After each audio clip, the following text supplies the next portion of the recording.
Hola, ¿qué tal amigos? Yo soy Sergio Palacio y sean bienvenidos a un video más de Gedeón Narrativa Fantástica. En esta ocasión hablaremos acerca del punto de vista por la autora Janet Burroway.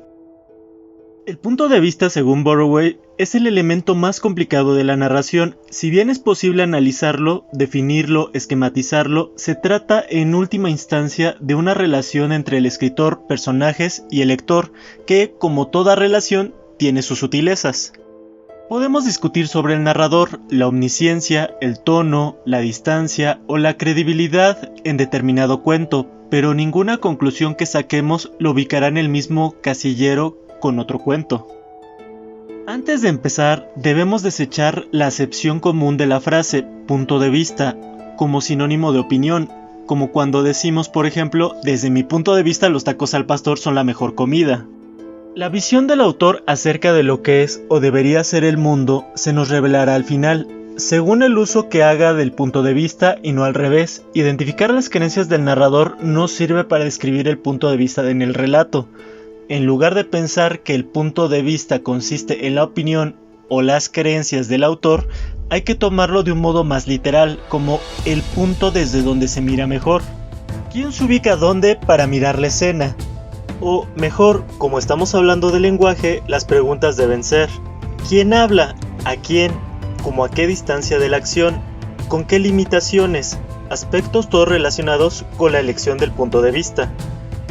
Dado que el autor quiere hacernos compartir su perspectiva, las respuestas nos ayudarán a descubrir su opinión, sus juicios, su actitud o su mensaje. ¿Quién habla?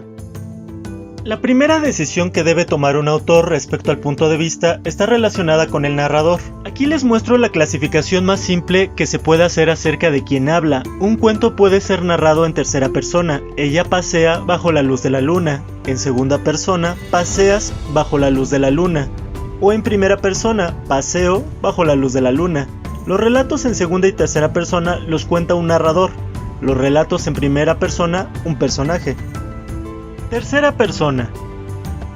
La tercera persona, desde la cual el narrador cuenta el relato, se puede subdividir según el grado de conocimiento u omnisciencia que asume el narrador. Tomen en cuenta que, como estamos hablando de grados, las subdivisiones son solo aproximadas. Como autores, ustedes están en condiciones de decidir cuánto sabe.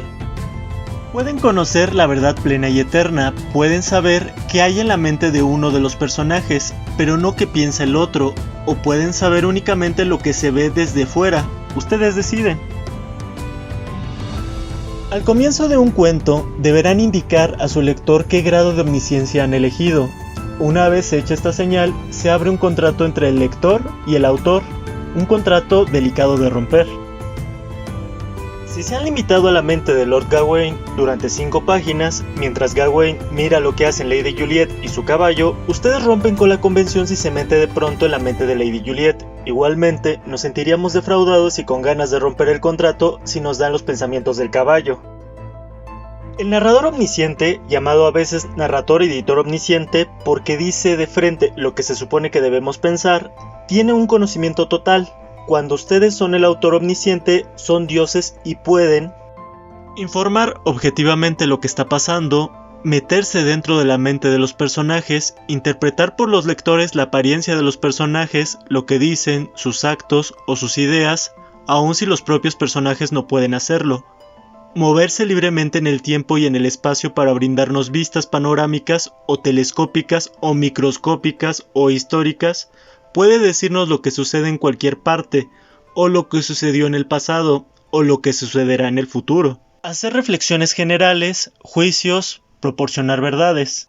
Burroway nos dice: los lectores aceptarán que el narrador omnisciente hable así. Si el narrador nos dice que Ruth es una mujer buena, que Jeremy no comprende sus verdaderas motivaciones, que la luna va a estallar dentro de 4 horas, y con eso todo se pondrá mejor, le creemos. Aquí tenemos un párrafo que muestra 5 campos de conocimiento señalados.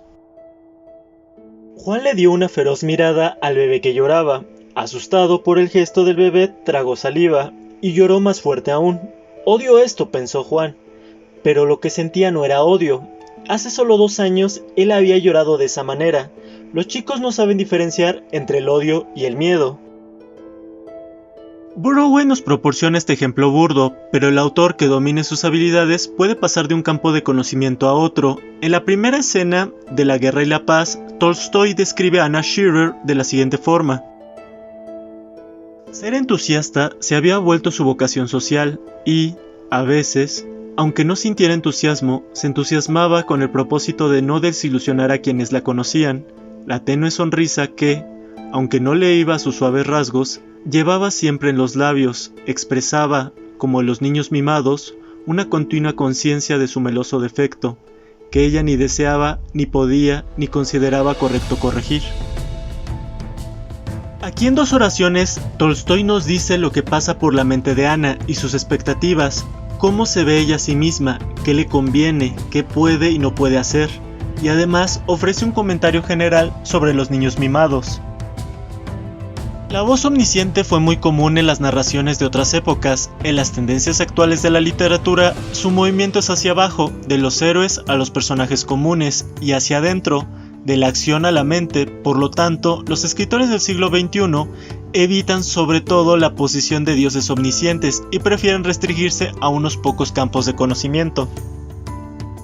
El punto de vista de narrador omnisciente limitado es aquel en el cual el narrador puede moverse con cierta libertad, pero no toda la libertad del narrador omnisciente. Se puede conceder a sí mismo, por ejemplo, el conocimiento de lo que están pasando los actores en escena y el de sus actos, pero a los demás personajes conocerlos solo exteriormente.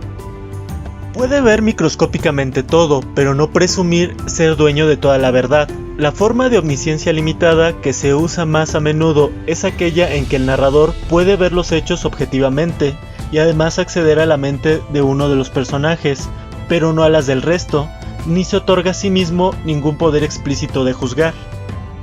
Es el punto de vista particularmente útil para una narración, porque establece rápidamente quién es el que lleva el punto de vista o tiene los medios de percepción. El cuento es una forma tan apretada que apenas hay tiempo o espacio para desarrollar una sola conciencia. Quedarse con la visión externa de las cosas y con el pensamiento de uno de los personajes ayuda a mantener el control del foco del relato y evita los cambios torpes de punto de vista.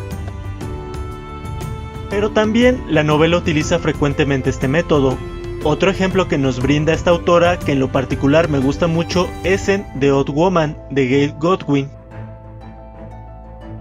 Eran las 10 de la noche del mismo día y los residentes del condominio en la montaña iban regresando a su rutina y su sobriedad. Jane, en cambio, sentada en la cocina con un vaso de escocés sobre la mesa limpia ante ella, iba cayendo más y más en un sentimiento que solo identificaba como algo poco familiar. No podía describirlo, era a la vez temible y agradable. Era como dejarse llevar y traer de algún lugar. Trató de recordar cuándo había comenzado exactamente. Se nota que aquí la autora ha limitado su omnisciencia, no nos dirá la verdad sobre el alma de Jane, ni definirá para nosotros ese sentimiento poco familiar, que la propia mujer no puede definir. El narrador tiene a su disposición los hechos y los pensamientos de Jane, pero eso es todo. La ventaja de la omnisciencia limitada respecto a la omnisciencia total reside en la inmediatez. En el ejemplo que hemos escuchado, como no nos está permitido saber lo que no sabe Jane de sus propios sentimientos, buscamos a tientas con ella el entendimiento. En este proceso se crea un convenio entre el autor y el lector, un convenio que no se puede romper. Si al llegar a ese punto la autora se detiene y responde a la pregunta de Jane ¿cuándo había comenzado exactamente?, diciendo Jane no lo recordaría jamás, pero lo cierto es que empezó una tarde cuando tenía 2 años, sentiremos que hay una imprevista y no solicitada intrusión del autor. Hasta aquí dejaremos por el momento el video y en unas semanas publicaré la continuación. Si les gustó el contenido de este video, por favor denme su like y compártalo con un amigo. Si tienen alguna sugerencia, déjenla en la caja de comentarios y con gusto los leeré. Los saluda Sergio Palacio y recuerden, hay más magia en la cotidianidad de cada día que en las pociones, sortilegios y dragones. Nos vemos en la próxima.